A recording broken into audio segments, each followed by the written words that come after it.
and welcome to the King George VI Lift Bridge virtual reopening celebration. We are students from the Grade 8 Eco class at Kettle Creek Public School. I'm Nathan. And I'm Avery. We are pretty excited to be here. Yay! Woo! Well, before we get to the official opening ceremony of the bridge, let's take a moment to look back at the storied past of an important Port Stanley landmark. Port Stanley's King George VI Lift Bridge has played a significant role in the community. It really is an icon for this village. It's basically a lifeline between the two sides. It's like you would have two different Port Stanleys if you didn't have that link between them. And now, as it begins a new chapter in its life, it can also look back at over 8 decades of service. It's huge for tourism. It's a great draw to the community. It is one of the features that makes Port Stanley special.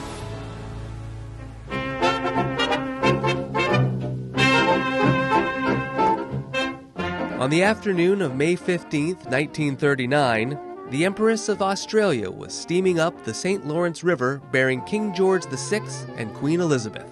It was the beginning of the first visit of a reigning monarch to Canada. In Port Stanley, that same day, the entire village and their guests assembled to mark the King's arrival in Canada with the dedication of a new bridge to be named in his honor.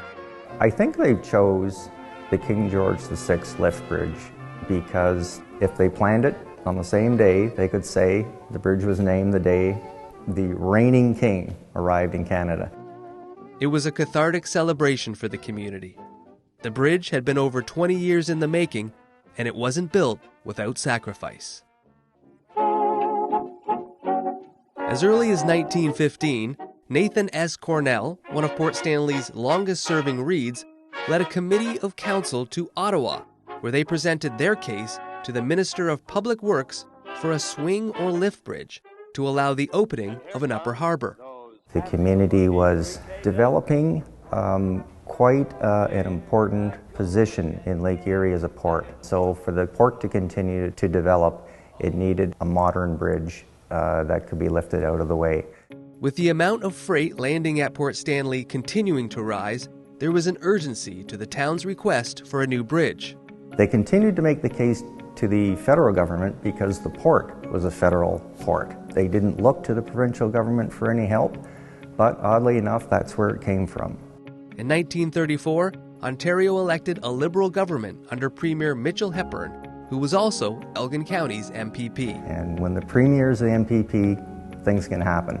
And that's exactly how they got their bridge. In order to meet the needs of travelers arriving by train, ferry, or car, and as well as to be able to let larger, taller ships into the upper harbor, work began on replacing the lower iron bridge with a double-leaf bascule or lift bridge. Which means that it's counterbalanced. You have two bridge sections, and underneath where you can't see the section of the bridge, there's counterbalances. So the bridge is perfectly balanced. So if I opened that bridge to any one angle, and I went downstairs and took the brake off, that bridge leaf would not move. It is fairly rare in Canada. People know about them mostly from Chicago, where the double-leaf bascule seems to be everywhere. So it's a good choice for Port Stanley. Both leaves go straight up in the air, so you have a wide open stream for ships to go up and down. And then it's fairly low as well when it's closed, so your cars don't have to go up a steep incline to get over the bridge. However, in order to build such a well-balanced bridge, a concrete vault had to be fitted deep into the riverbed to house the counterweight. This required an extensive excavation at each end of the bridge, so a coffered dam was constructed around the excavation and the water pumped out. A pretty elaborate excavation. They had to speed it up right at the end of December because they wanted to pour the concrete before winter set in, before the big freeze. But in December of 1937, one of the biggest disasters to ever hit the town of Port Stanley happened. They put the night shift into the hole to get it finished because they're almost ready to pour concrete. And all of a sudden, from what I can recall of the stories, they heard a big bang, like a freight train, and a big, huge crack. Followed almost immediately by a great swoosh, which was water pouring into the excavation. And by the time everyone ran out to see what was happening, the cofferdam had already burst, and it just took the men down the harbor. There were 13 men in. There was one ladder to get out, and 8 of them did not make it. So it was quite a traumatic and tragic turn of events. Today there's a plaque you can read with the names of the men who were lost on the side of the bridge tower.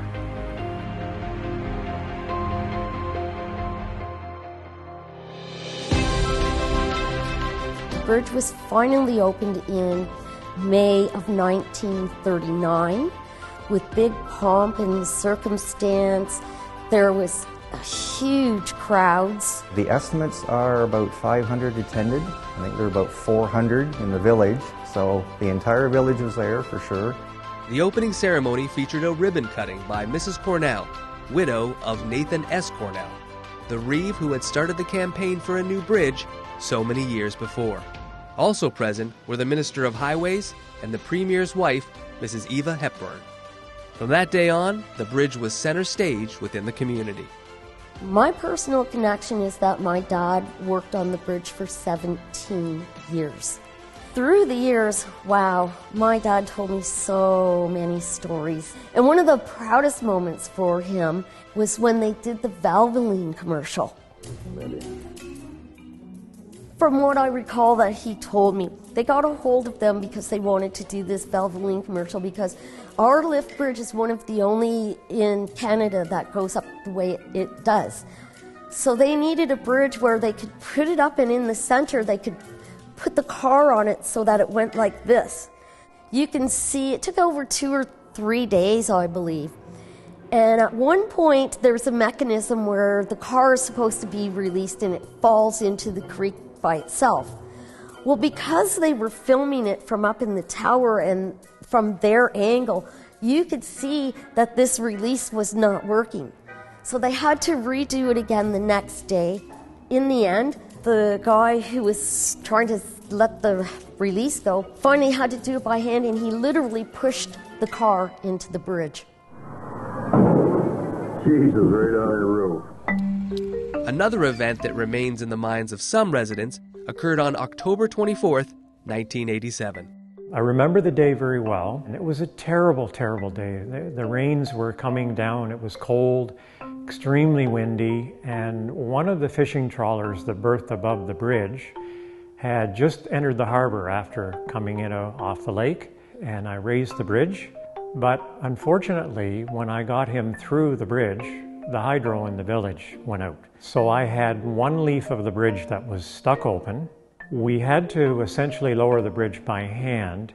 Took a very long time to do, and it was terrible. I had no protective clothing that day, but we got the bridge closed and opened to vehicle traffic, and there were no major issues from that event. Over the years, the bridge has had a few of its components repaired. However, in 2020, the largest rehabilitation of the bridge began. King George Lift Bridge Rehabilitation Project has really aimed to try to modernize the existing structure for generations to come. As part of our efforts, it has included standby power generation, which never once existed there before. So during events of power outage, the bridge will continue to operate. Some of the decorative architectural lighting that once existed on the bridge will be reinstated, and it's overseen in a top-to-bottom repaint, bringing back its former glory and beauty. All of its mechanical and electrical systems and control systems have been replaced and upgraded to modern-day standards. I know that it's been a very long time since any major work has been done on the bridge, so this will make sure our bridge is in good working order and healthy to take us forward for many years. I think the rehabilitation is a very positive reflection on the County of Elgin, for one thing, who's made a substantial investment in seeing it refurbished. So I think we can use it as a representation of Elgin's past, and we know that thanks to the refurbishment, it's going to be with us for another couple of generations. It's still to this day when I watch people run to take their selfies and their pictures and everything when the bridge is going up, it makes me proud. Okay. See?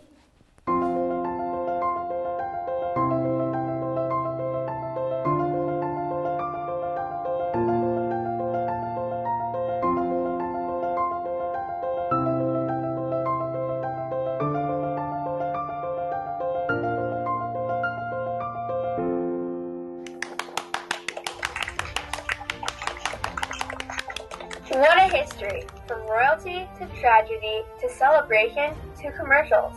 If only the bridge could talk. That bridge has seen it all, that's for sure. Now it's our privilege to welcome Elgin County Warden Marks and the Elgin County Councilor and the Municipality of Central Elgin, Mayor Martin, to share their remarks. I'm delighted to be here on behalf of my colleagues on Elgin County Council to reopen the King George VI lift bridge to the public.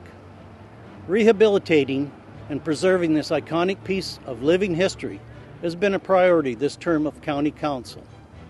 Coming in approximately $1.7 million under budget at $5,843,640, this project involves structural repairs, mechanical, electrical, and control system replacement, which will allow the structure to continue to operate as a movable bridge and will extend its service life approximately another 25 years.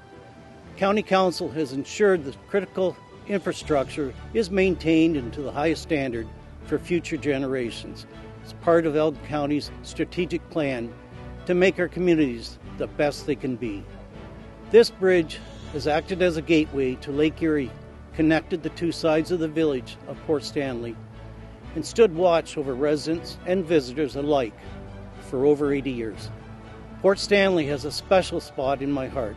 My grandfather raised his family in Port Stanley, and I think it's safe to assume that my grandparents, my father, my aunts and uncles probably attended and celebrated the grand opening of the King George VI lift bridge just over 82 years ago.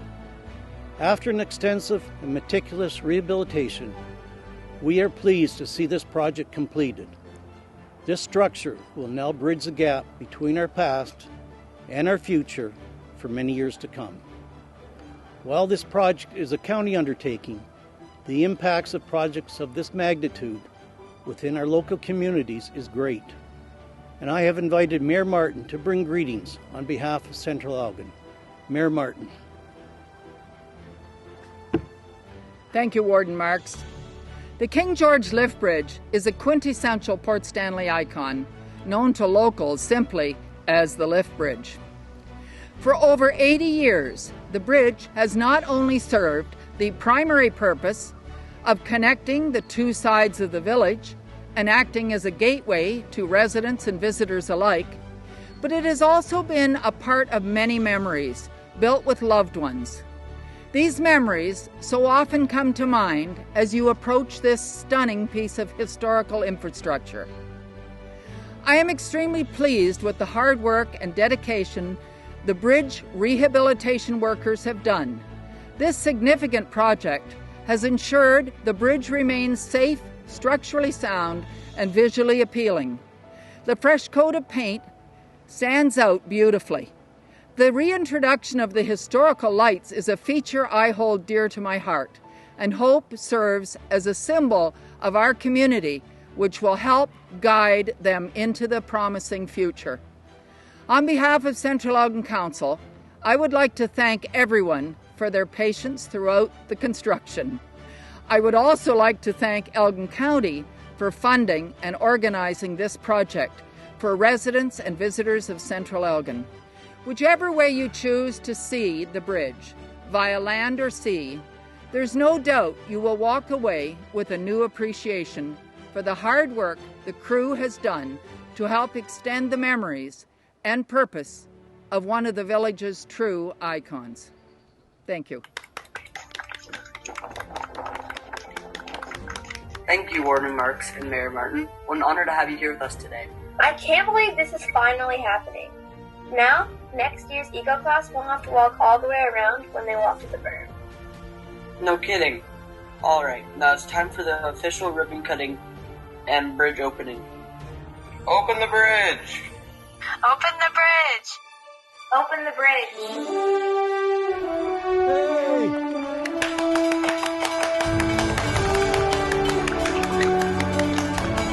Up we go.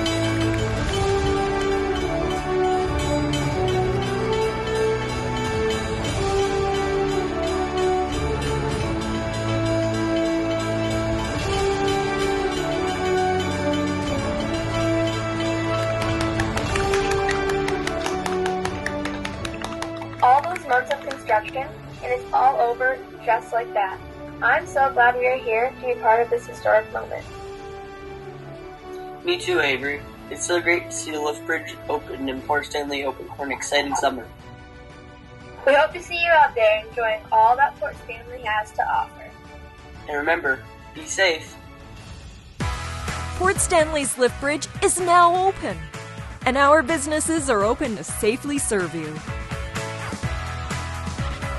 From delicious food to the latest fashion and home decor, Port Stanley is home to unique, independent merchants offering that one-of-a-kind item you've been looking for.